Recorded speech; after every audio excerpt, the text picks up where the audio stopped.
Infusing hits with traditional country, Americana, and folk influences, singer-songwriter Emmylou Harris has spent over 40 years crafting an admirable back catalogue. Her name is regarded highly by many, and she is often seen as a true American star. Whilst she performs for many sold-out shows, most notably at the Grand Ole Opry in Nashville, her beginnings were humble and with obstacles. In her early career, Emmylou Harris was asked to join Chris Hillman from The Byrds, whom she met whilst performing with Jerry Mullen Guidera. These formative years were often characterized by collaborations and short-lived musical groups, allowing Harris to explore genre and form her own style.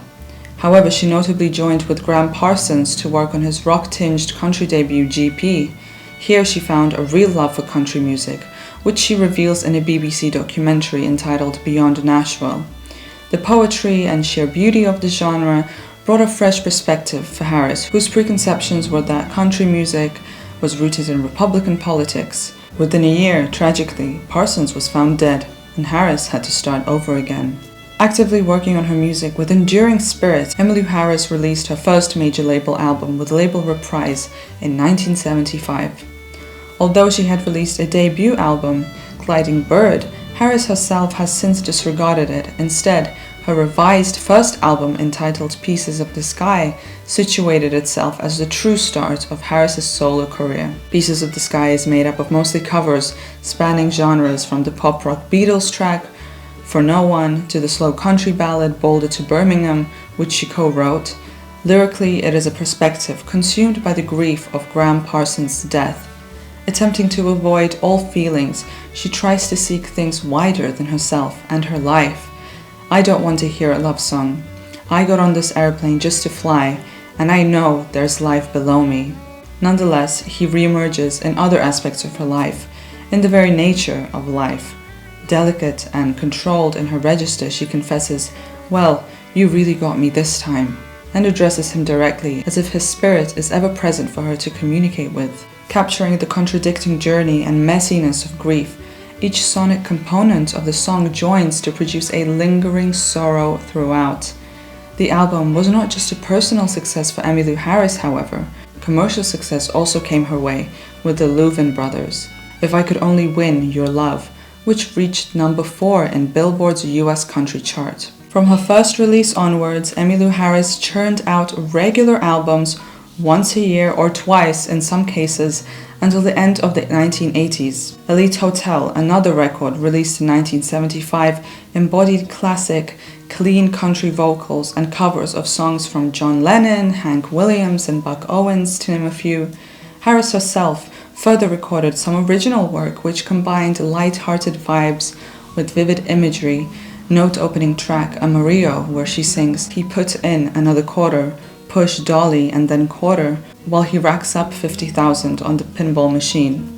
Although at this point writing her own songs was a rare occurrence, Emmylou Harris demonstrated her effortless ability to ignite a colorful world within her lyricism. Other albums in the next decade or so included Luxury Liner in '76, Blue Kentucky Girl in '79, and Roses in the Snow in 1980. This era between the 70s and 80s was arguably where Harris found most momentum. At this moment, country music was undergoing what has been coined as its fourth generation, characterized by hybridity such as country pop, country rock, and as Harris worked with a variety of people and covered a plethora of artists, her artistry straddled between the two. In retrospect, many critics praise her discography for demonstrating a wide range of musical influences and experimentations for country artists. However, at the time, some critics were focused on how Harris's music was not country enough. Speaking with The Guardian, she made Roses in the Snow as a response. This record is bluegrass in its purest form, combining acoustic melody with excitable rhythm, and came to be a beloved work for Harris. One of her most touching pieces during this era was the intimate concept album, The Ballad of Sally Rose, released in 1985. It is one of the few records where the entirety is written herself and thus brings listeners closest to the life of Emmylou Harris. Much of the album deals with the aftermath of feelings brought on by Parsons' death. In Diamond in My Crown, Harris admits that she may not have made the most out of life's offerings in the past, but with age, she will continue to live and learn. Her voice is breathy and floats as she raises octaves, confessing, "With the passing of the years, I will grow stronger, just as sure as this old world keeps spinning round." In grief, one notices not just the preciousness of life, but of its truths too. Her album also brought Women Walk the Line, reminiscent of Johnny Cash's similarly titled Walk the Line.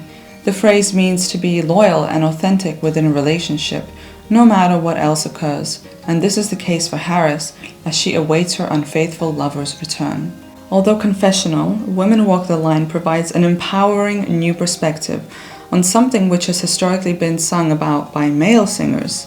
Her confidence exudes plentiful in lines such as its opening, "Don't bother sitting at my table, just because I'm on my own. Yes, I'm a woman, and I'm lonely, but that doesn't mean I can't be strong." Despite her lover's wandering, she has deliberation in knowing she has willpower and faithfulness, that regardless of her relationship troubles, she's not going to seek validation in entertaining other men. This track parallels with her activism, as she has since solidified herself as a feminist icon within the music industry. Whilst her work has slowed down since the turn of the new millennia, Emmylou Harris has never been too far from the limelight to remind generations of country music fans that she is a musical legend.